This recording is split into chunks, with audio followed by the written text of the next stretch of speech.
شرک و بدعت میں جو مبتلا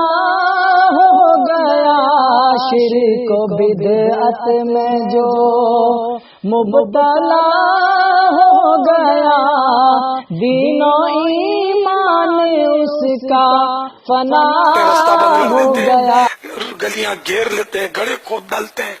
اور بانس گاڑتے ہیں اس میں، اور پتہ نہیں کیا کیا، اور کان پاڑ آوازوں میں وہ نعتیں چلا رہے ہوتے ہیں۔ تو اس طرح مطلب حقوق عامہ تلف کرتے ہیں، حقوق العباد پائمال کرتے ہیں اور لوگوں کو تکلیف دیتے ہیں۔ جشن ولادت یہ نہیں ہے، جشن ولادت تو ہماری آنکھوں کی ٹھنڈک اور دل کا سرور، اور جشن ولادت وہی جشن ولادت ہے جس سے مسلمان کے دل کو، بدن کو، روئے روئے کو راحت پہنچے۔ یہ ایک ایسا جشن ولادت ہے کہ اگلے کی نیند اڑ جائے بیچارے کی،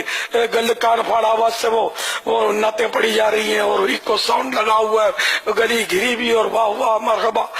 اور آقا کی آمد مرحبا، اور جوشیلے نعرے لگ رہے ہیں، اور سونے پر پابندی ڈال دی ہے، مریضوں کو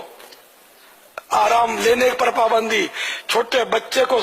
بیچارے کو چیخ چیخ کر ماں باپ کو جگانے کی ڈیوٹی۔ جشن ولادت یہ کام نہیں سونپتا لوگوں کو،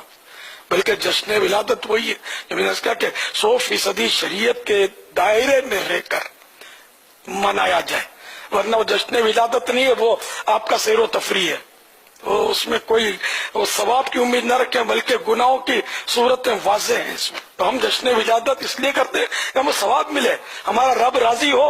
مصطفیٰ خوش ہوں، اور ہم جام کوثر پیئیں ان کے ہاتھوں۔ اس لیے تھوڑی مطلب ہم منا رہے ہیں کہ ہمیں معاذ اللہ قیامت کے دن حکم ہو گئے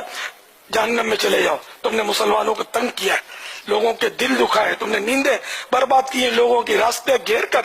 مریضوں کی ایمبولینس بھی نہیں جانے دی، اس لیے تم کو تھوڑی کہا گیا تھا۔ بہرحال یہ کہ دانش مندارہ اشارہ کافی ہے۔ ہوئے ہیں جھوٹ کے شیطان، صداقت چھوڑ دی ہم نے،